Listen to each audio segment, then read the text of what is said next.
Kayo, ma'am? 36 po. Tumaba, 36. tumabata si sir. Saan kayo taga saan kayo, ma'am? Cavite po. Saan sa Cavite? Sa Tracy Martires po. Ganun.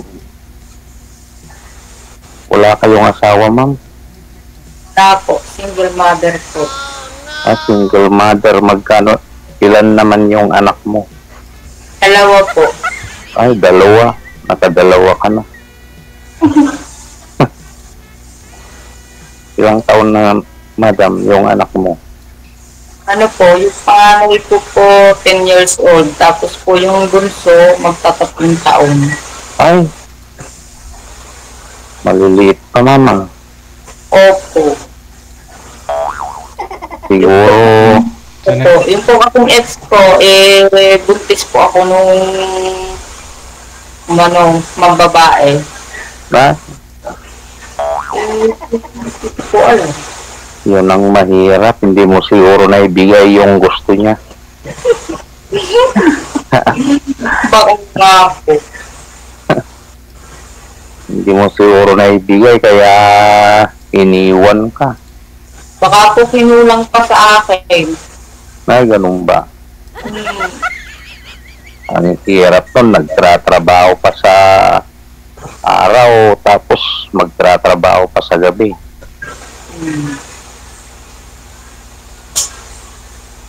Ano yung panganay mo, madam? Po?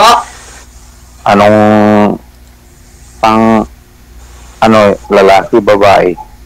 Puro lalaki po. Ay, puro lalaki pa naman. Iniiwang ka na. Okay. Okay naman po, nakabuo naman na po ako. Ay, oo, madam. Basta, yun lang ang mahirap kapag magtrabaho ka, walang mag-aalaga. Ay, meron naman po yung mother ko po, saka po yung father ko. Sila po ang nag-aalaga sa mga anak ko. Ganun ba? Okay. So kayo po, ano po kayo? Pinanata? Ako? Binata, hindi ako kinasal. Father. Napasma na yung signal ni ma'am. Eh bakit? Nawawala naman yung signal mo, madam.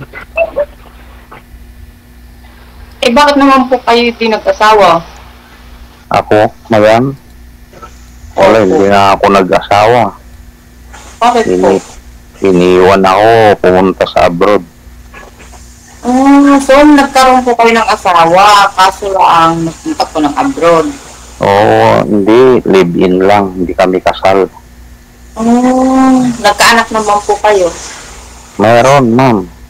Ilan po? 3. So ilang taon na po yung anak mo? Mga 18 years old na yung panganay. Pangalawa po? Mga 16, Yung bunso po? 13. Malalaki naman na pala. Ano po yung puro babae o lahat lalaki? Pangatlo, pangalawa yung lalaki, nasa gitna. Puro babae po yung bunso at panganay. Oo, madam.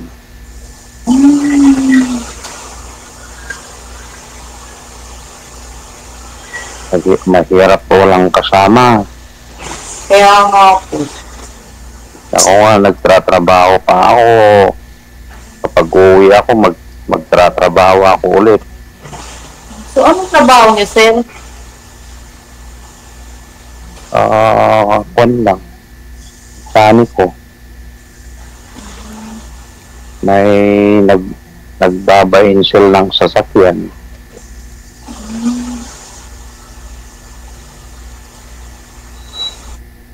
Mahirap lang talaga. Walang kasama. Kaya nga po. Ako nga po, nagtitipid po ako mga kapatbahay para lang po mabuhay. 2 kong anak. Talaga, ano yan?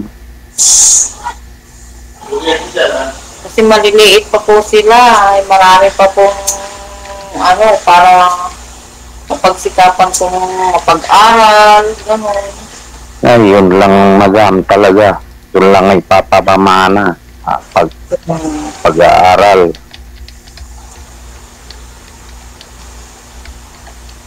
Kung nga rin, pinagkukuhan ko, ayaw ko na sana hard working. Oh. Kapag yung hindi lang mag-aaral, yung mag-aaral lang. So, ibig sabihin, mga nag-aaral pa po yung mga anak mo? Nag-aaral, madam. Wala pa po kayong nakakatulong sa buhay, yung nagtatrabaho? Wala, ako lang. Talaga, ayaw ko naman magpa-kuwan sa mga magulang ko. Sariling sikap ko lang. Yung mga po. Saka mahirap kasi lalo kapag may maliit.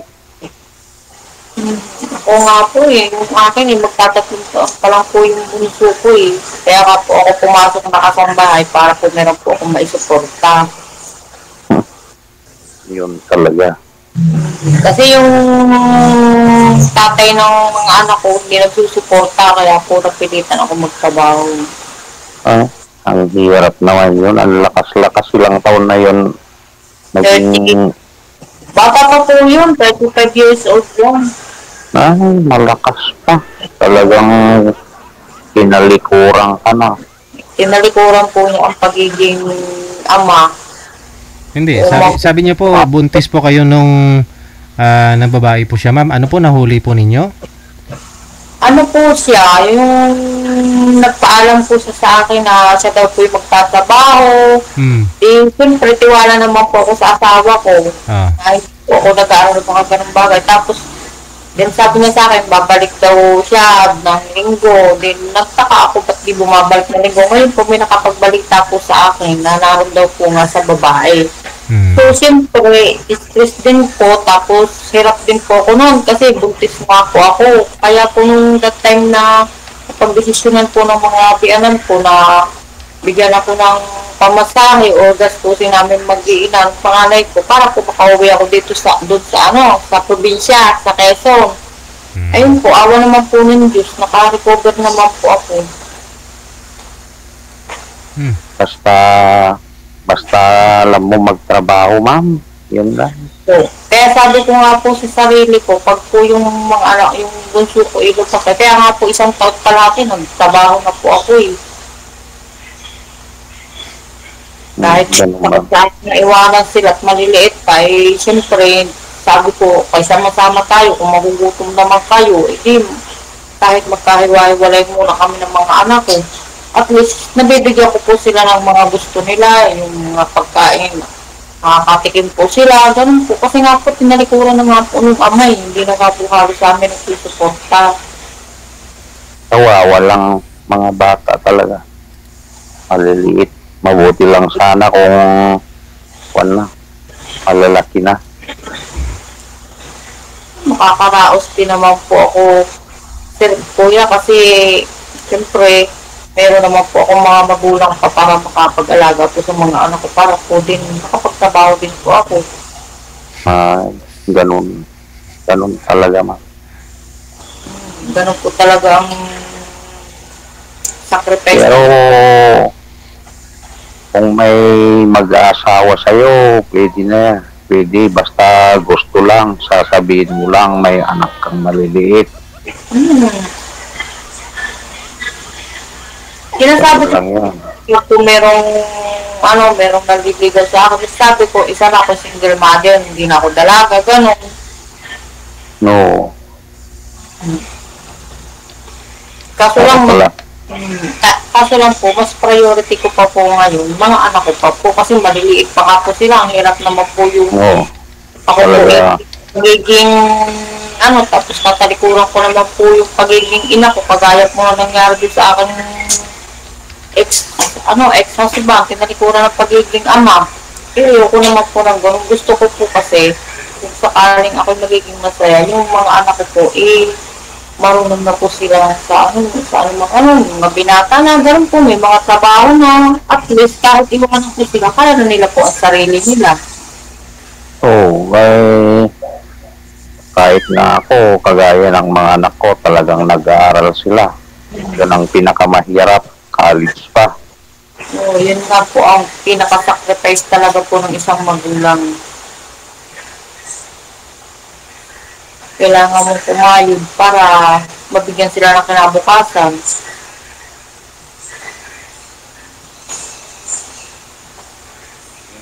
Yan ang talagang kon lang dyan. May kasama ka sa buhay. Kasama ka po sa buhay, kung kailangan po, tanggap din po. Kung mamahalin lang, usap din sa akin, kung mamahalin po ako, mamahalin din po niya yung mga anak ko. Ay, yun talaga. Mm. Ayan mo na yung mag-asawa kung hindi rin tatanggapin yung anak mo. Ano po, pag hindi rin lang tatanggapin yung mga anak ko, okay lang po na wala akong kasama sa buhay. At least, pag napalaki ko na po yung mga anak ko, meron po mga anak sa akin. Oo. May mag-alaga sa'yo, ma'am?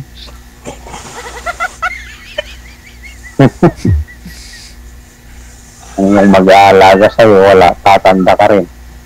Oo, hindi mo pwedeng sabihing alagaan ka ng mga anak mo. Kasi tulad po niyan ngayon, no? Yung magulang mo nga, nag-alaga sa mga anak mo. Yung mga apo nila. Imbis na sila alagaan ng anak, yung mga apo pa yung nalagaan. Ito ba mga anak si Tay Tumanda? Alagaan ko rin naman po yung magulang ko bilang kapalit po ng pag-aalaga sa mga anak ko. Paano mo malagaan? Kunyari, kung yung mga anak mo alagain pa din o kailangan mo silang itaguyod. Mag-asawa ka na lang talaga. Asawa ka ngayon para may mag-alaga sa'yo. Yun. Marami dyan, ma'am. Yung sa Maynila. Yeah. Mukhang walang... Kung meron po ba di pwede naman po. Walang balak po si Sir. Oo. Ikaw, Sir, wala ko kayong balak? Ako, sir. Wala pa, sir. Nag-aaral yung anak ko. Ito kasi sa military.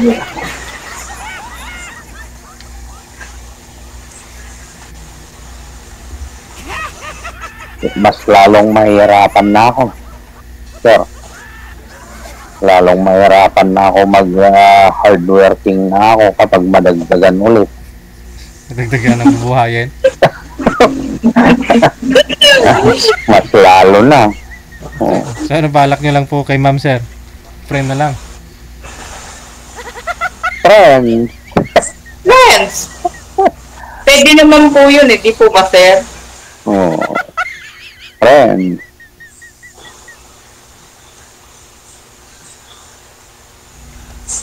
Pero mas maganda kung friend lang pala, tapos PM nyo dito, hanap kayo ng mapapangasawa. umuwi. Hindi po araw-araw nagde-day off. Ganun ba? Kasi malayo po yung probinsya namin. Ganun ba? Nasa probinsya po kasi ang mga anak ko kasama ng mga magulang ko.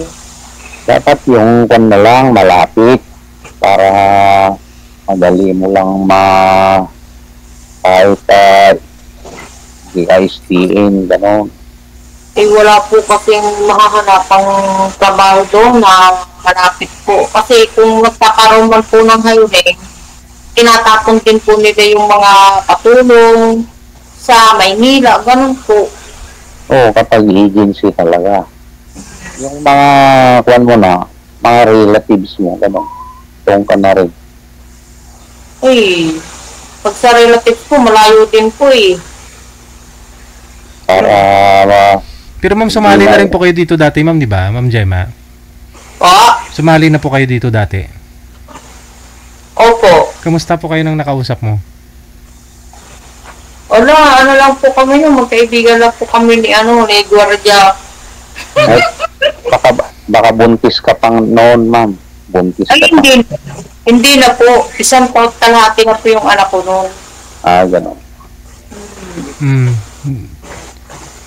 Di ba sabi niyo po, ma'am, aalis po kayo doon sa amo mo? Kasi, Opo, nagalis na po ako doon. Nandito na po ako ngayon sa Cavite. Nasa Maynila po ako dati. Ngayon po, nandito na ako sa Cavite. Naglipat po ako dito kasi sobrang baba po ng aking sahod. Di po kasi kakayanin sa mga anak ko eh.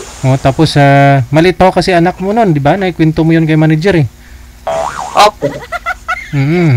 Gusto mo nga sana pumasok sa akin bilang mag-alaga ng anak ko.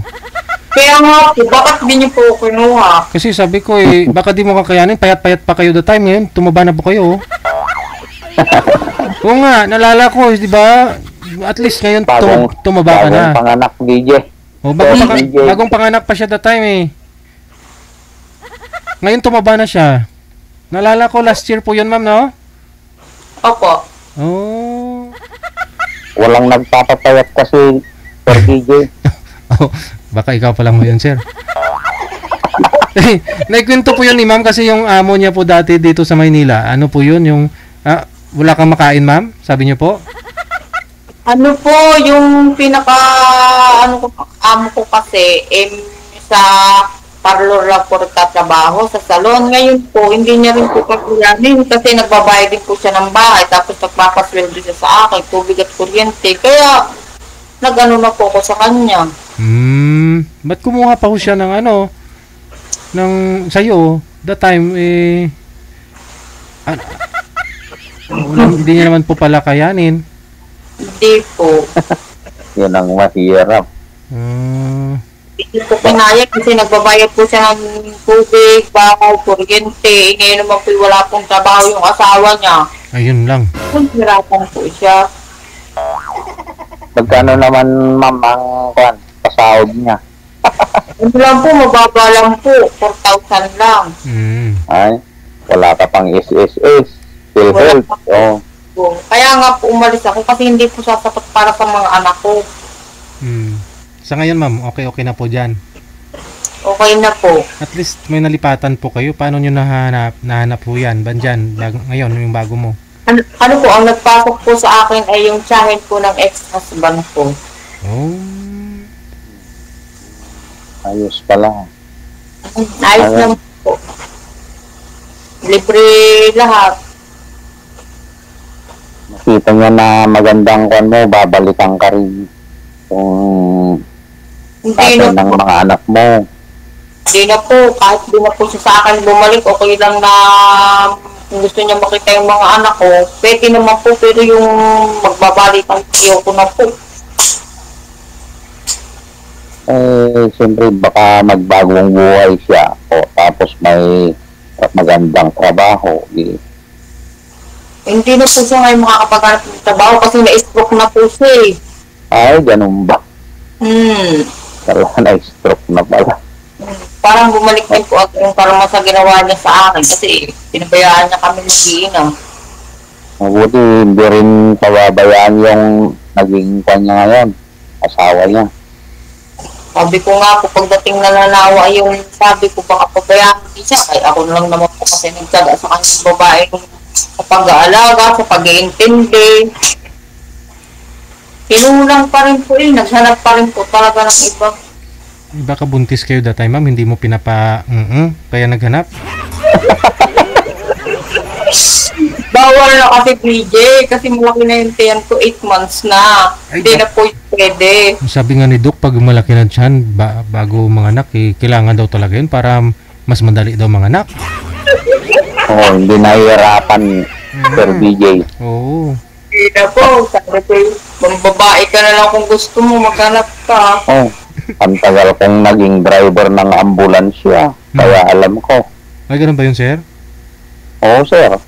Ang tagal ko, 15 years ako sa driver ng ambulansya. Sa government. Papunta ng hospital, alam mo, mga nganganak, no? Nasubukan ko pa nagpaanak sa loob ng ambulansya. Aray.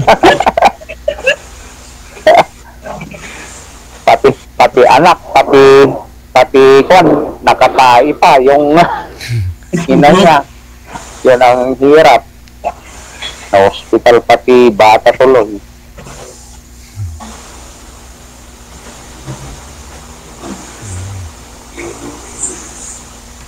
Yun lang, madam. Magtrabaho ka lang habang kaya mo. May kuwan. Kaya lang, yun lang ang mahirap. Mas maganda talagang may kasama sa buhay. Baka na lang po yung darating po tayo sa mga ganong bagay. Kagaya ko rin. Magtatrabaho ko, maglalaba ka pa, lilinis ka pa ng bahay, nang mahirap talaga mag-isa. Pwede yun, sir. Si ma'am na po bahala maglinis, maglalaba. May asawa ka na.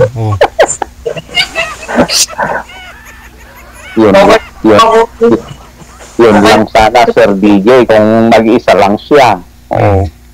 Yun ang mahirap.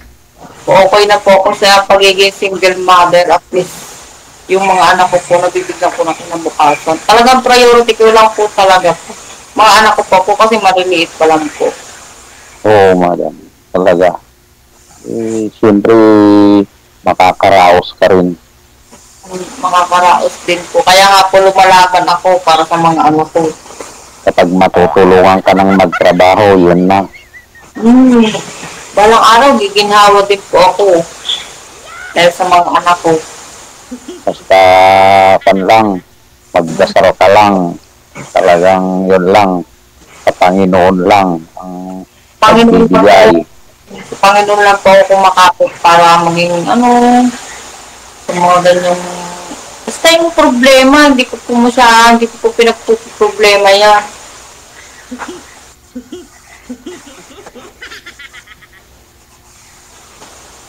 Diba ang daming pabrika dyan sa madam, dyan sa Cavite? Opo, marami po. Kaso lang po, hindi po kasi ako nakatapos. Ako lang po grade 6 lang po ang natapos. Kaya hindi po, katambahay lang po ang aking napag-applyan po. Magnegosyo, magtinda ng mga mga merienda, ganun lang. Ganun nga pong ginagawa ko nung nasa probinsya ako, nung wala pa po akong trabaho, yung po ang ibinubuhay ko sa mga anak ko, po ako ng kakanin, tapos po umi-extra po ako sa paglalabada, ganun po. Talagang parehas ka siguro na pasaway nung nag-aaral ka rin, no, madam? Hindi na po kinaya ng utang, kaya hindi po ako nakapag-aral. Marami pong nagpapaaral sa akin kasi kapag mamasukan po ako, may gusto pong among magpaaral sa akin, ako lang po ayaw mag-aral.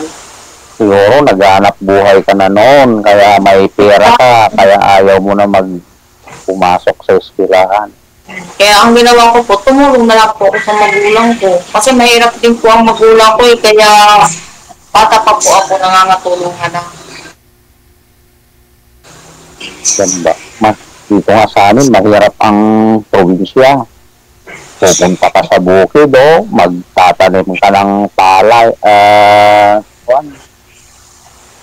tapos magtatanim. Pupunta ka sa bukid. Mahirap dito. Mahirap din po kasi pupunta ka ng bukid, magtatanim ka ng para meron ka po kainin, gano'n. Tapos sa bundok. Sige. No, connected na po kayo sa isa't isa. Tuloy-tuloy lang ang usapan. Maraming salamat. Okay, Sir DJ. Thank you. Thank you po. Mukhang nagbago yata, no? Ang plano nila sa buhay ng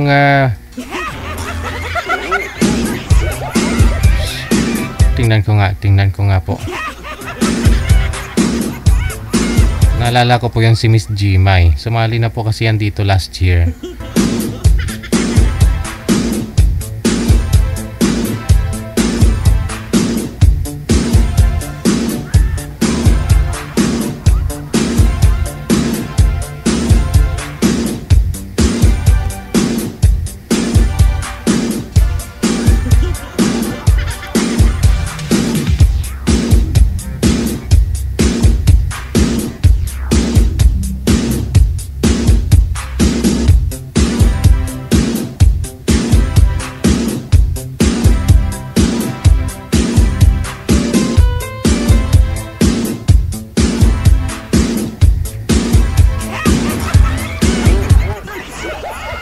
Sir naman, nag-PM siya dito eh.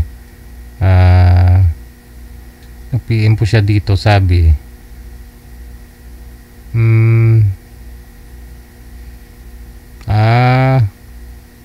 Yun po pala yung gusto niya. Si Eileen, asawa ng Hapon. Yung guest na po natin to nung nakaraan eh.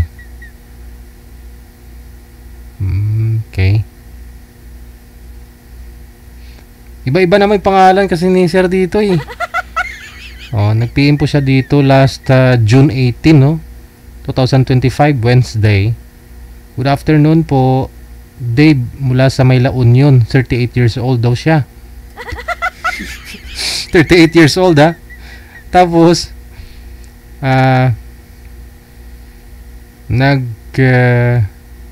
PM po siya ulit. Nag-PM po siya ulit. Good evening po. Michael David po ito, 40 years old from La Union. Naging 40 na. Nung Sunday po yan ha, nung August 17. Pero yung una niyang PM dito, last June 18, 38 years old siya. Ngayon 40 years old na siya nung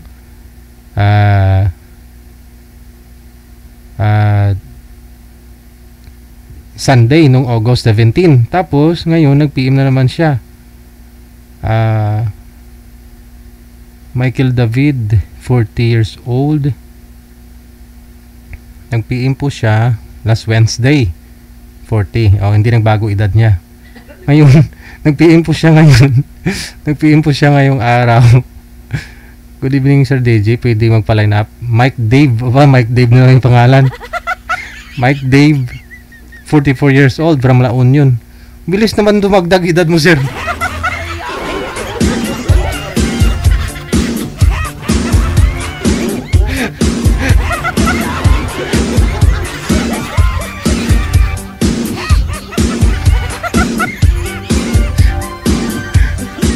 Hindi ko po kasi alam to mga PM nila kasi si manager nga ho, si Nanay Pearl yung nagre-reply sa mga nagpapa-line up. Ni-review ko lang. Kaya pala minsan natatawa si manager mag-isa. Ay, ambot 38, 40, naging 40, 45 ba yun? 44? Oras